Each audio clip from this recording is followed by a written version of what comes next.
Señoras y señores académicos, el peregrino del Camino de Santiago, que tras ardua y penosa subida llega al alto de Foncebadón, ve recompensado su esfuerzo con una visión mágica.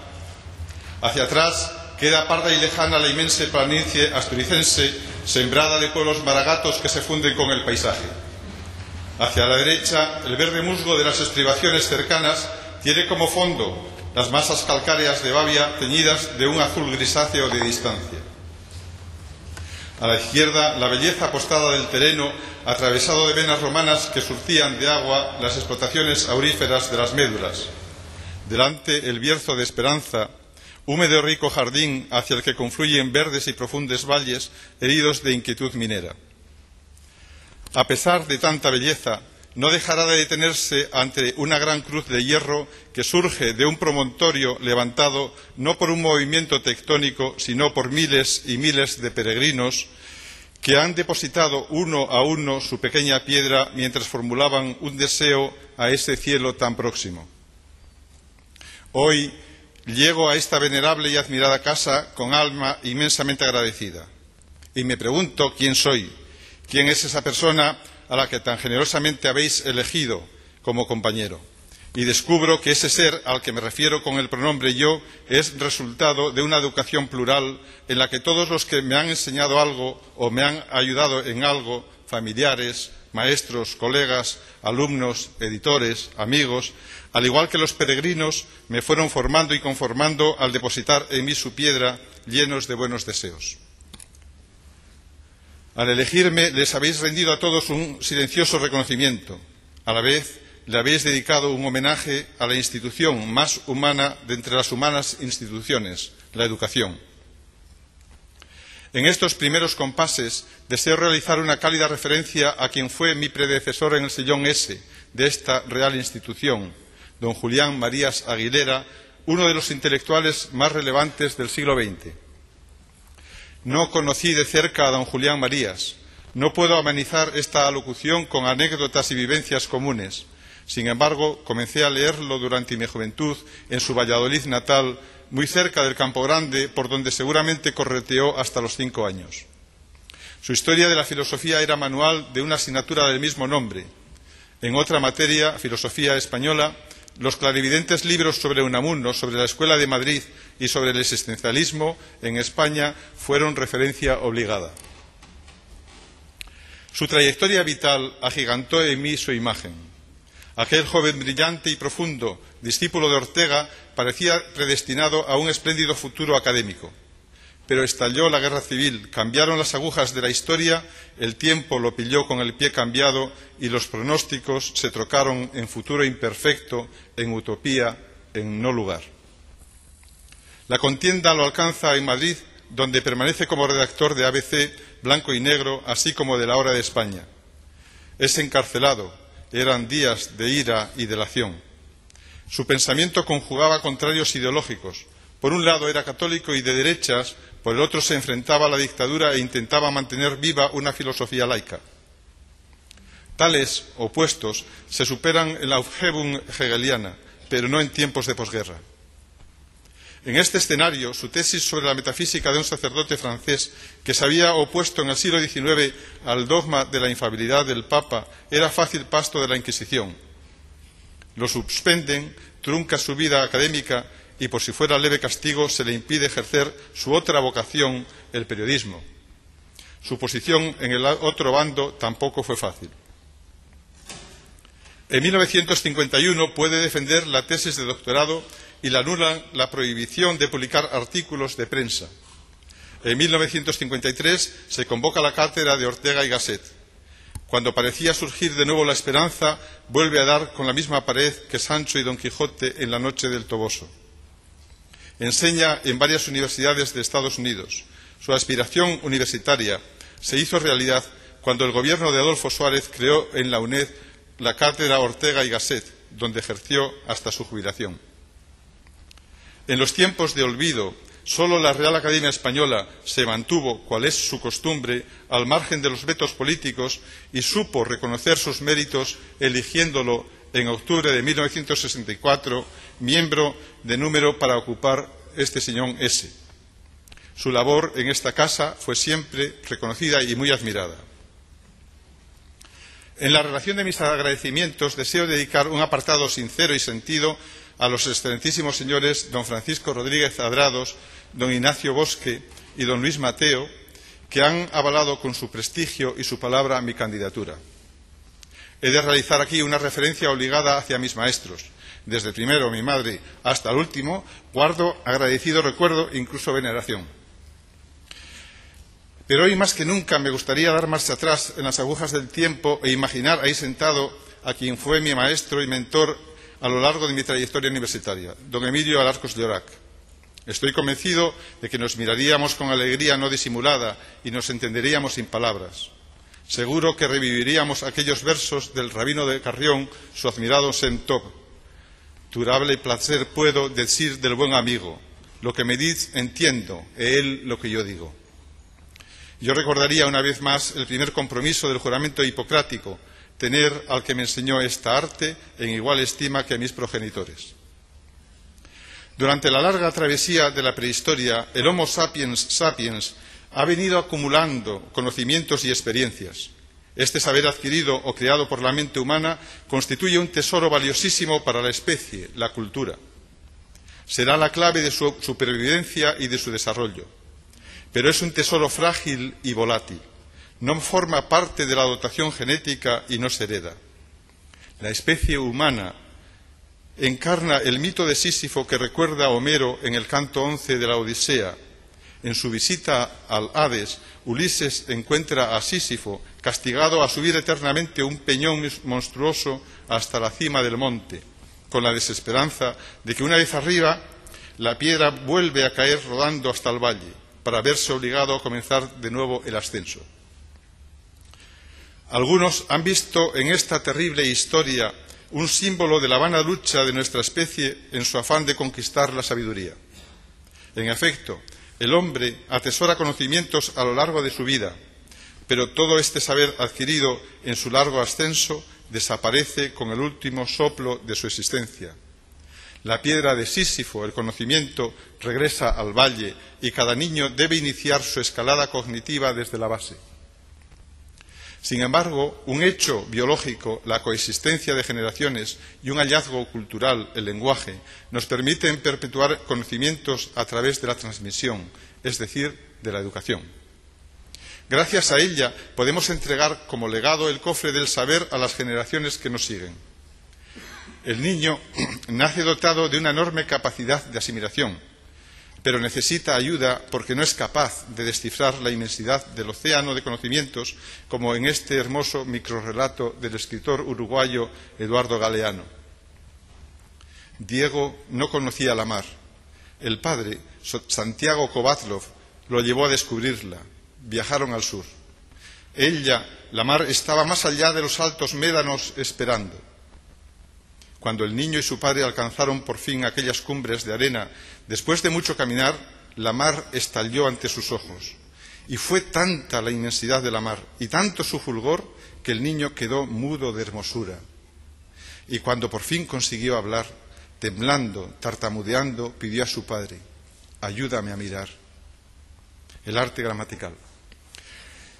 Si en algún momento se nos pidiera enunciar el término que corresponde a la expresión el arte de hablar y escribir correctamente, responderíamos como autómatas, gramática. La respuesta es fácil. Legiones de alumnos en el primer tema de lengua nos hemos encontrado invariablemente con esta o una definición equivalente. Sin embargo, en la actualidad ningún manual caracterizaría de este modo la disciplina. La definición ha desaparecido de los diccionarios y los gramáticos. No consideramos que ese sea el fin primero de nuestras investigaciones. ¿Por qué, si no era una definición adecuada, aparecía en los manuales? En la primera parte de esta intervención intentaré seguir la trayectoria de la expresión el arte de hablar y escribir correctamente. Tomaré como término aquo las antiguas artes y como término azcuen las gramáticas de la Real Academia. Mostraré cómo resurge bajo el nuevo concepto de competencia comunicativa. A la vez, intentaré establecer algunas relaciones con la enseñanza de la lengua. El término genérico arte está tomado en forma y sentido del latino ars, que a su vez es traducción del término tecne. En principio significaba habilidad práctica de carácter físico o intelectual, como la pesca, la agricultura, la jardinería, la cirugía, la lucha, la escultura, la arquitectura, la medicina, la música. Es el primer sentido de tecne. En Grecia encontramos algunas de estas habilidades que poseían relevancia social. Leer y escribir, pronunciar discursos elocuentes y prácticos, interpretar textos antiguos.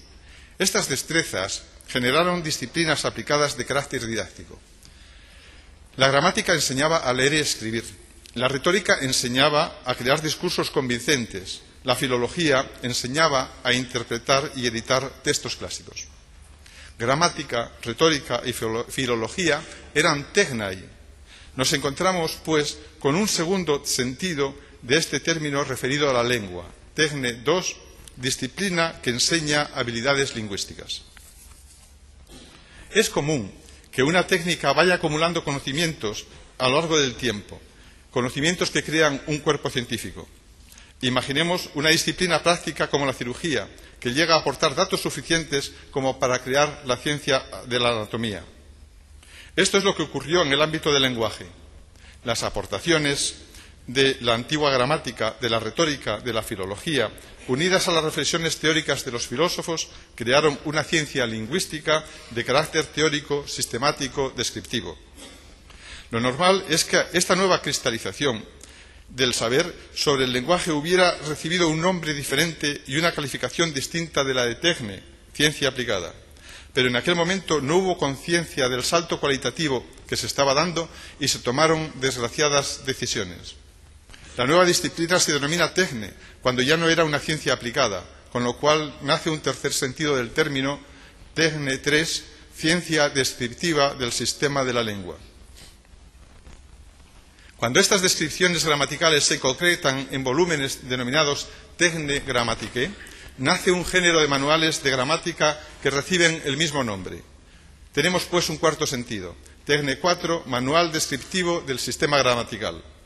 Nada menos que 4 sentidos. La ceremonia de la confusión estaba servida. El tiempo que media entre el final del siglo II y los inicios del siglo I a.C. constituye un período capital en el que la gramática cristaliza como ciencia, en el que se pasa de una competencia en materia de textos a una concepción de la gramática como teoría. El crisol donde se produce esta reacción son 2 instituciones míticas de la Grecia helenística, el Museo de Alejandría y su anejo, la biblioteca.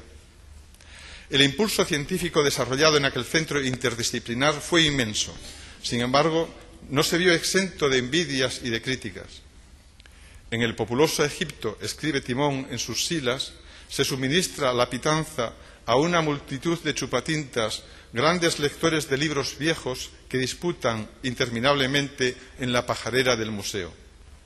Es en este caldo de cultivo donde surge la primera gramática del Occidente, la tecne grammaticae atribuida a Dionisio de Tracia. En Roma influyen las corrientes filosóficas a través de los estoicos y la docente que cristaliza en las artes gramaticales. El estoico Crates de Malos llegó a Italia como viajero, tuvo la mala suerte de romperse una pierna y se quedó largo tiempo impartiendo docencia de filosofía, gramática y retórica.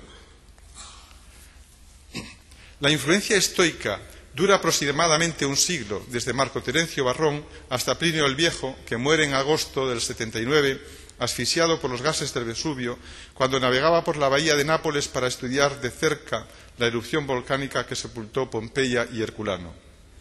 Las artes surgen como género en la Grecia helenística, pero se asentarán en Roma al menos a partir de Quinto Remio Palemón. Consolidarán su estructura definitiva a partir del siglo III y especialmente del siglo IV con Donato. El término arte gramatical se va a perpetuar en la historia con los 4 sentidos alcanzados por el término griego tecne. Arte 1, habilitas, que se apoya en un conocimiento. Arte 2, disciplina, que enseña a hablar y escribir correctamente. Arte 3, scientia, ciencia que describe el sistema de la lengua. Y arte 4, un género de tratados gramaticales. Las artes poseen finalidad docente. Se presentan como manuales destinados a enseñar las destrezas ligadas al habla y a la escritura. Durante la Edad Media todo el conocimiento se hallaba en latín y la gramática se convierte en la puerta del saber. Para el rey sabio, la primera de todas las mercuriales ministras, que es la gramática, face el cimiento de toda razón. Durante el Renacimiento todas las ciencias y todas las enseñanzas mantenían el latín como vehículo de expresión. En consecuencia, el dominio de esta lengua se erigía en conditio sine qua non para acceder al conocimiento y la gramática era su única vía de acceso. Cervantes recoge este tópico en boca del licenciado Vidriera. No se puede pasar a otras ciencias si no es por la puerta de la gramática. Otro de los rasgos constitutivos del arte residía en el hecho de poseer una estructura relativamente estable. En el siglo I, Asclepíades de Mirlea, según testimonio de Sexto Empírico, habría escrito una tecne dividida ya en dos partes que se convertirían en las dos secciones canónicas de las artes, la lingüística o metódica y la literaria. La metódica mostraba una estructura tripartita que también se mantuvo durante siglos, las unidades, las partes de la oración y, por último, los vicios y las virtudes. La histórica tenía por objeto el estudio, descripción, explicación y comentario de los textos, lectio, narratio, emendatio y judicio, pero no se reflejaba en las artes, sino que se ejercitaba sobre antologías. El carácter normativo de las artes gramaticales es un rasgo común a todas las épocas y tendencias. Quintiliano caracterizó la parte metódica como recte loquendi scientia y la ortográfica como recte scribendi scientia. Tal fórmula cristalizó en la historia, se repite de forma sistemática durante la Edad Media. Se mantiene también invariable en el Renacimiento.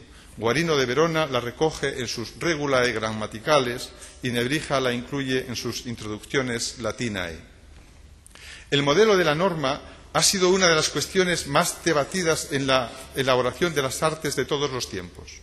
Esta cuestión había desencadenado en Grecia discusiones entre los alejandrinos, defensores del modelo consagrado por los escritores helénicos, y entre los estoicos, defensores del uso como regulador de la norma. En Roma, a partir de Cicerón, se defiende como modelo a los escritores antiguos, las autoritates. Horacio es partidario del uso, como juez que arbitra los litigios en torno a la latinitas. Esta posición dual se mantiene a lo largo de toda la historia, a veces en apasionada y apasionante controversia. Quintiliano sostiene que el patrón de la norma ha de atender a 4 criterios: ratio, apoyada en hechos de carácter lingüístico como la analogía o la etimología; vetustas, el tiempo; autoritas, el uso registrado en autores conocidos; y consuetudo, uso común o generalizado entre los hablantes. Durante los llamados siglos oscuros de la Baja Edad Media se produce una quiebra profunda en el modelo de la norma. Se excluye como criterio la autoridad de los escritores clásicos, paganos. La Vulgata y los escritos de los santos padres se convierten en el nuevo modelo de las artes. En el siglo XIII, Henri d'Andelys compuso un poema alegórico en romance titulado La batalla de las 7 artes. En él, los autores clásicos, a partir de Homero, están acampados en Orleans, centro donde se habían atrincherado la erudición y la literatura clásica, y salen a combatir con los filósofos y representantes de las 7 artes de París. En la alegoría, las artes ganan, pero al final de la historia se profetiza que en su día la verdadera gramática de los textos clásicos volverá para vencer. El cumplimiento de esta profecía llega de mano de los Studia Humanitatis, un nuevo programa educativo que sitúa al hombre en el centro de la cultura. Es el Renacimiento que llega a hombros de unos esforzados paladines que luchan contra la barbarie en todos los frentes del saber. En la gramática castellana, Nebrija no determina el modelo de la norma. El maestro salmantino no encuentra aún en el español un modelo ni entre los escritores ni entre los cortesanos. En las gramáticas del XVII, Gonzalo Correas y Jiménez Patón se erigen en defensores del uso. Por el contrario, Juan Villar adopta una oposición diametralmente opuesta. Defiende la existencia de un ideal de lengua pura que con el uso corre el peligro de degradarse. Solo la existencia y la enseñanza del arte gramatical sería capaz de evitar esta descomposición. Al igual que ocurrió en la Grecia helenística y en la Roma imperial, tras los momentos de hegemonía política y de esplendor literario, surgió en la España del XVII y del XVIII la conciencia de que el idioma había llegado a las cotas más altas de perfección y que era necesaria una intervención activa para evitar el desgaste que produce el uso. Se creía que la mejor manera de conservarla en su esplendor era fijar su funcionamiento en principios y reglas que la limpiaran de usos espurios y viciosos. Esta misión comportaba tres objetivos: componer un diccionario, una ortografía y una gramática, es decir, someter la lengua a arte, a reglas y principios que pudieran servir de pauta en la educación de niños y de jóvenes. De los tres proyectos académicos fue sin duda la gramática el más difícil, laborioso y tardío. La gramática de 1771, así como las siguientes ediciones hasta 1931, adoptan la estructura, fines y características de las artes gramaticales. Se definen según la horma que va desde Quintiliano hasta Nebrija, como el arte de hablar y de escribir correctamente. Pero se puede definir la gramática como la habilidad de hablar y de escribir correctamente. Sería coherente e inteligible aplicar esta declamación que sea corriente y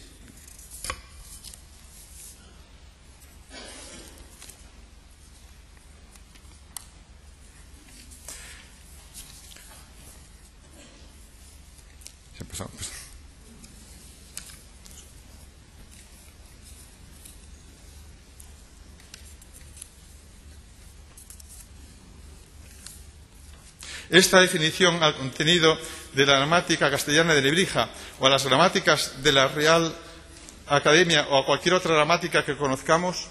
Evidentemente no. Concedamos que en la definición clásica aparece una elipsis y que lo que se quiere decir es que la gramática es la ciencia, arte, que tiene por objeto enseñar a hablar y a escribir correctamente. ¿Sería adecuada esta definición? Una persona que supiese de pe a pa la gramática de Nebrija o la de la Real Academia Española, ¿tendría asegurada la competencia para hablarla y escribirla correctamente? La respuesta a cualquiera de estas preguntas se resuelve en un no rotundo. Ninguna de las artes gramaticales, ninguna de nuestras gramáticas tradicionales es lo que dice ser. Existe una profunda sima entre la definición y la disposición de contenidos. Estas contradicciones, como sabemos, ya vienen de lejos. Si los manuales de gramática no son lo que dicen ser, didácticas normativas de la lengua, ¿por qué se mantienen con insistencia recalcitrante en títulos y definiciones esa continua referencia al carácter de artes o de ciencias aplicadas a la enseñanza del lenguaje correcto? Es plausible pensar que las gramáticas constituían solo un factor en el complejo proceso de enseñar lengua. Eran manuales de referencia y de consulta destinados fundamentalmente a los profesores. La enseñanza diaria de la lengua seguiría otras rutas más pautadas, más ligadas a la práctica y a los textos. Para comprenderlo mejor, conviene que veamos cómo se desarrollaba la praxis docente en los espacios donde se forjaron las artes gramaticales, en Grecia y Roma. Conocemos con bastante detalle el tipo de actividades didácticas que se practicaban. Sorprenden por su minuciosidad, su variedad, su secuenciación, así como por su adecuación al dominio de la lengua en todos los niveles y géneros. Se organizaban en 5 partes que llegaron a formar canon. En primer lugar, el maestro procedía a la enseñanza de las letras y de las reglas destinadas al aprendizaje de la lectura y de la escritura. La segunda etapa tenía como objetivo la imitación. El gramático realizaba la presentación de un texto. Se efectuaba un análisis del mismo seguido de una lectura expresiva, siempre en voz alta, y de una declamación que había de tener en cuenta el tono de la obra, heroico, realista, lírico. La declamación favorecía la memorización de textos que a su vez servirían de pauta para los primeros ejercicios de escritura, paráfrasis o imitación, transformación de escritos en verso a prosa y viceversa. Se continuaba con la explicación o exégesis tanto de la forma como del contenido. Se terminaba con un juicio crítico. El tercer estadio de la formación lingüístico-literaria estaba constituido por ejercicios de composición, trabajo activo de producción de diferentes tipos de textos escritos y orales. Se sigue un orden pautado de ejercicios de dificultad gradual. Contar un hecho o un acontecimiento, narrar un episodio tomado de un poeta o de un historiador, extender un tema, refutación de algún argumento, ataque o defensa de algún lugar común, alabanza de una persona, descripción de personas y de cosas, tesis y argumentos. La cuarta parte era la declamación. Se asignaban al alumno discursos ficticios de dos tipos, suasorio o deliberativo y de controversia. Y por último, la secuenciación, orden sistemático de las actividades de clase. Con este tipo de ejercicios repetidos durante años, sí se conseguía enseñar a hablar y a escribir. Entre la retórica y la gramática de la antigüedad existían estrechas relaciones.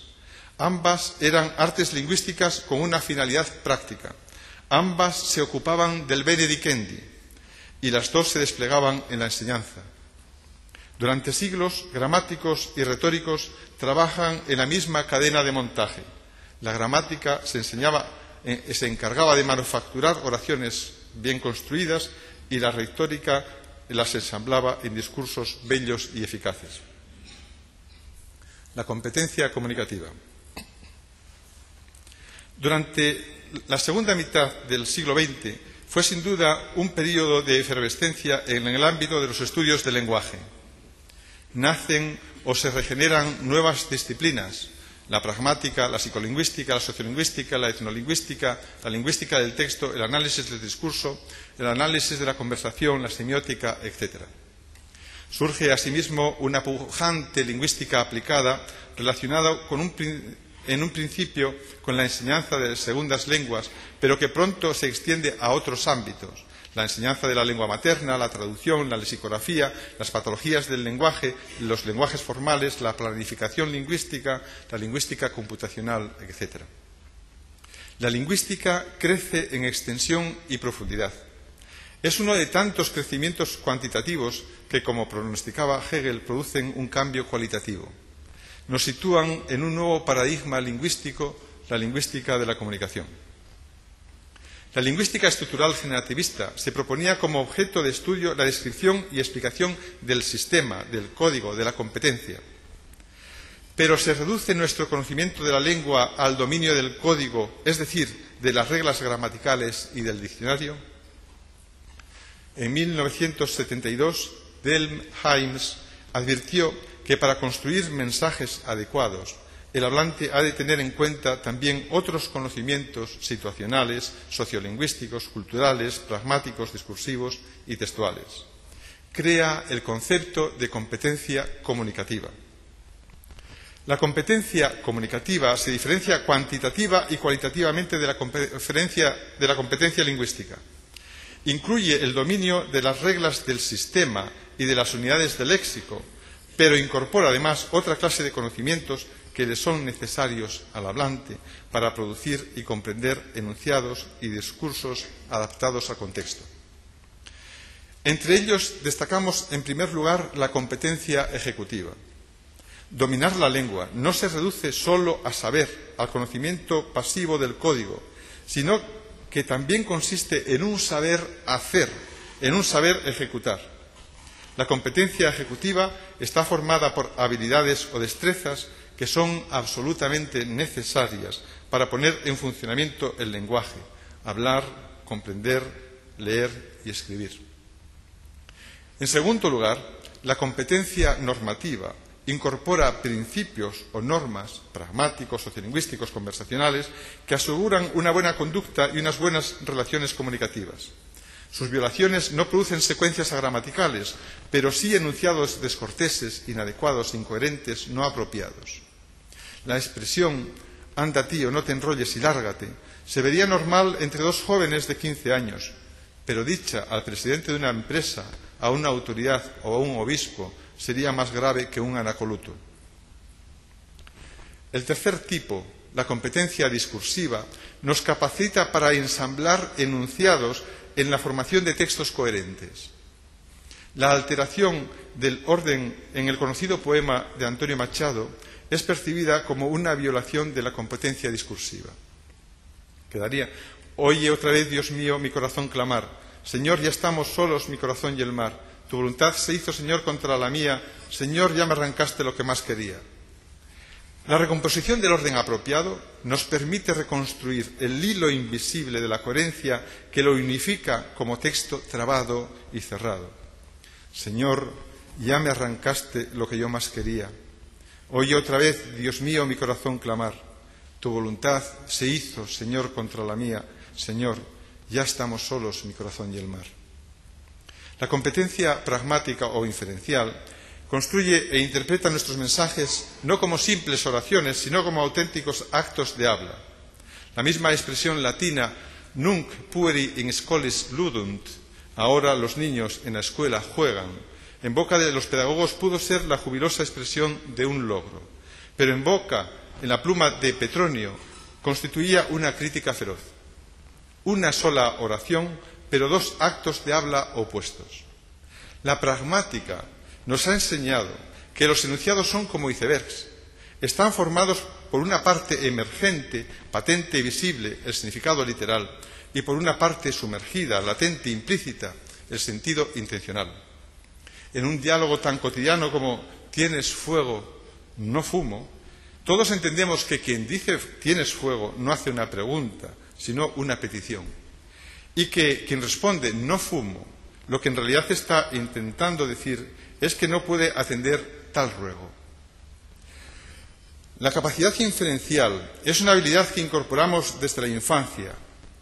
Traigo como ejemplo una anécdota real cuyo protagonista es un niño de Asturias que se acerca a un tío suyo y con la sutileza de un diplomático le dice: Manolo, ¿te acuerdas de cuando me dabas propinas?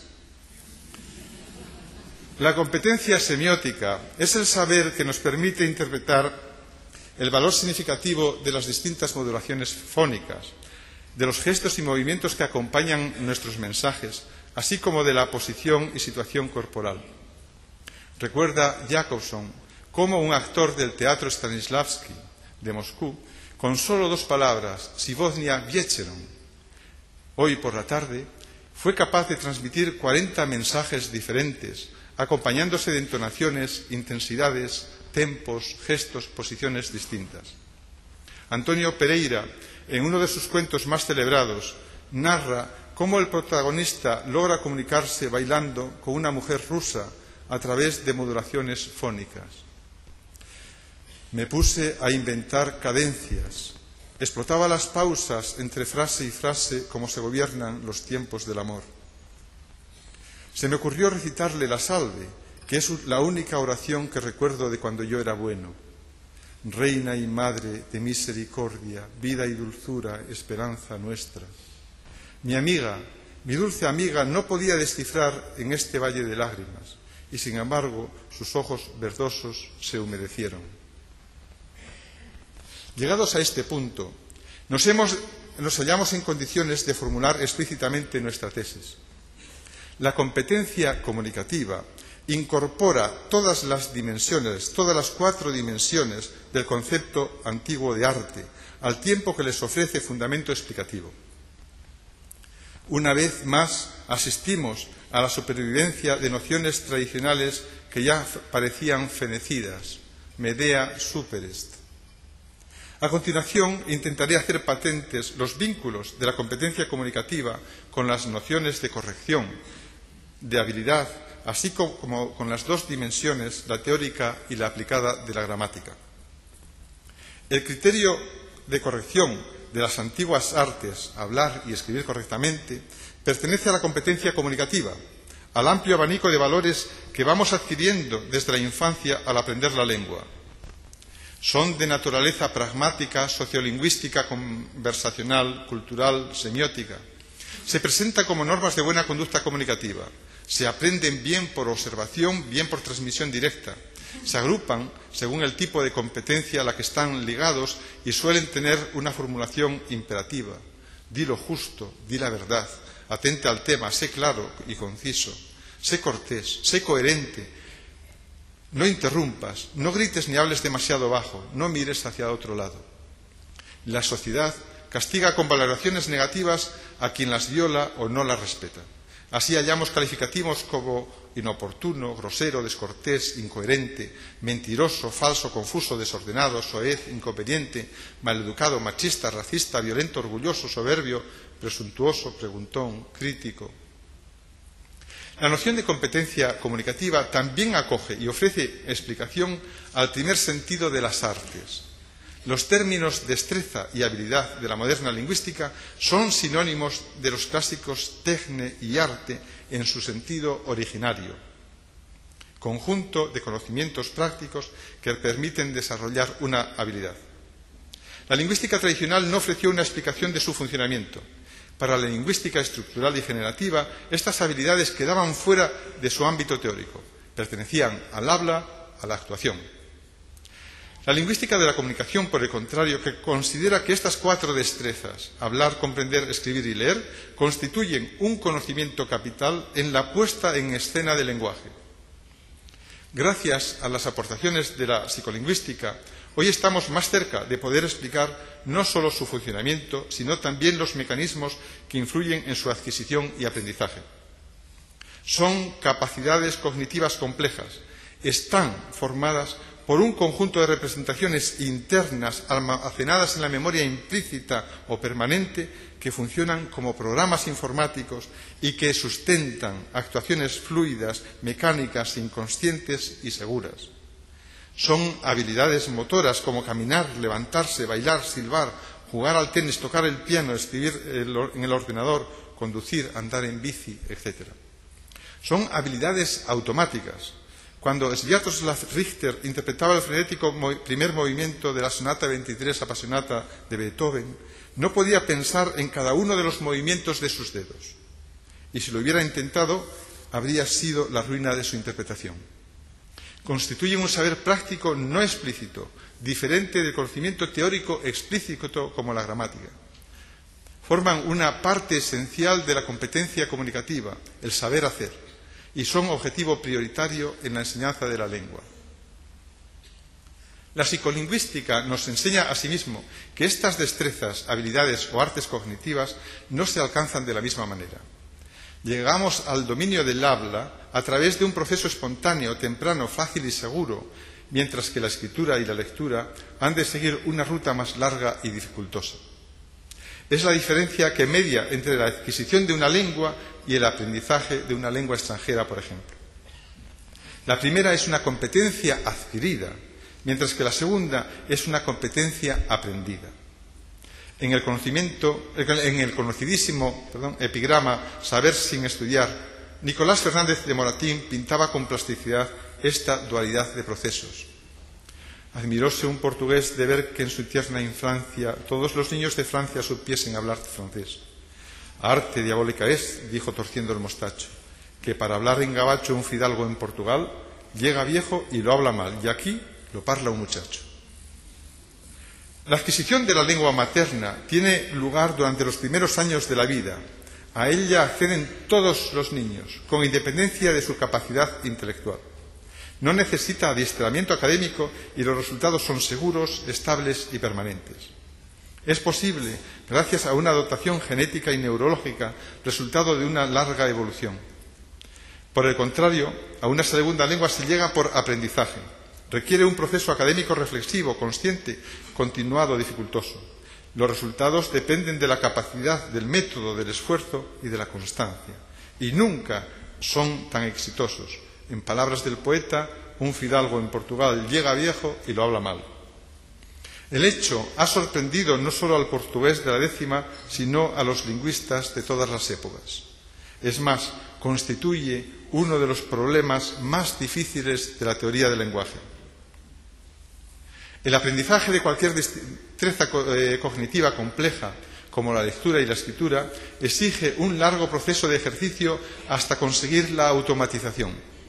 Pensemos en la inmensa cantidad de horas, de días, de meses y años que habría invertido sobre el piano aquel joven Richter antes de que en 1937 el también pianista ucraniano Heinrich Neuhaus descubriera su talento. Pensemos en los años que invierte un jugador de baloncesto en enseñar tiros, pases, movimientos, jugadas. Quienes no logren un alto grado de automatización en la lectura encontrarán serias dificultades en sus estudios. Un buen lector será capaz de seguir el hilo narrativo o argumental de un apartado o de un tema de historia, de arte, de filosofía, de literatura, de ciencias. Sin embargo, quien no domine adecuadamente esta destreza desviará su atención hacia la materialidad del proceso de lectura y no podrá reconstruir ni siquiera el significado de lo que lee, cuanto más los valores contextuales, intencionales y discursivos del texto. Quienes no tengan incorporadas estas destrezas se verán sometidos a un sobreesfuerzo que abocará sucesivamente al cansancio, al sufrimiento, al fracaso y al abandono. La formación en el arte de hablar y de escribir correctamente posee preeminencia absoluta sobre cualquier otro aprendizaje. Este es uno de los pilares básicos de la educación en los que no podemos permitirnos el lujo de fracasar. El tercer sentido de gramática, de arte, hacía referencia a nuestro conocimiento del código o del sistema de la lengua. Es el meollo de la competencia lingüística y, por consiguiente, de la competencia comunicativa. Si la incorporación al dominio de la lengua materna se llega por la vía de adquisición, ¿qué necesidad tenemos de enseñar la lengua en la vía académica? Este era el argumento en el que se basaban algunos autores del siglo XVI para negar la necesidad de construir gramáticas de las lenguas vernáculas y criticar de paso a Nebrija. Así se expresaba, por ejemplo, Juan de Valdés. He aprendido la lengua latina por arte y por libros, y la castellana por uso, de manera que de la latina podría dar cuenta por el arte y por los libros en que la aprendí, y de la castellana no, sino por el uso común de hablar.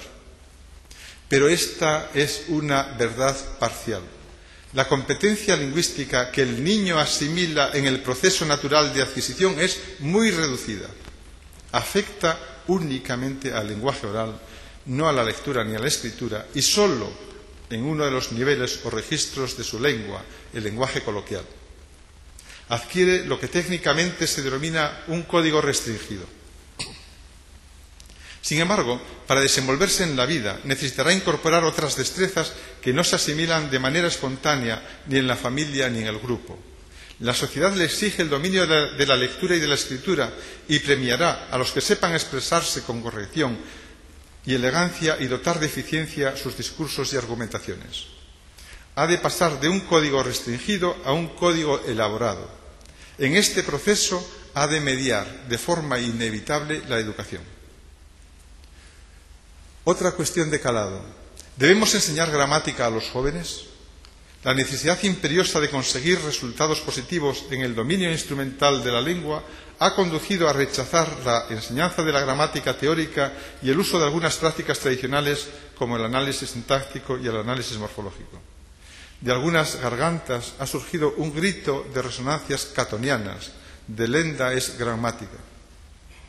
Muchos autores han visto en la lingüística del texto, en el análisis del discurso y en la pragmática, las disciplinas herederas de la antigua retórica, una tabla de salvación. Se beatifican las nociones de coherencia, cohesión, deixis, anáfora, actos de habla y principios conversacionales, como si ahí residiera el secreto de una buena pluma. ¿Enseña la sintaxis a hablar y a escribir? No. ¿Enseña el análisis del discurso a hablar y a escribir? No. No, de la misma forma que el estudio de los versos y las estrofas y las figuras no aseguraba el éxito en la composición de poemas. Sin embargo, la sintaxis, además de otros efectos beneficiosos, es esencial para que el escritor tenga seguridad en la corrección de sus enunciados. El análisis del discurso y la lingüística del texto son muy útiles para no cometer errores estructurales y formales en el género en el que escribe, para evitar incoherencias y ambigüedades, para no dejar cabos sueltos, para disponer de recursos y de técnicas de creación, etcétera, etcétera. Pero para hablar y escribir bien se necesita, además, una varita de mago que con su magnetismo ordene todas las virutas en una construcción donde nada sobra, nada falta y todo se sostiene. Y esto se consigue con ensayo y corrección, ensayo y corrección, ensayo y corrección. Se debe explicar gramática Tiene que alcanzar el alumno un conocimiento explícito de la estructura fónica, morfológica, sintáctica, léxica y discursiva de los textos. Debemos explicar algo de historia de la extensión y de las variedades de nuestra lengua. Es necesario que conozcan los rasgos que definen y caracterizan al lenguaje humano. La situación me recuerda la anécdota de aquel sargento del Ferral, relatada con mucha gracia por un amigo aquí presente, que tuvo la suerte de conocerlo. Teniendo que explicar la razón por la que el obús sigue una trayectoria elíptica hasta que termina en el suelo, argumentaba con la seguridad de un investigador. El libro dice que el obús va cayendo atraído por la fuerza de la gravedad.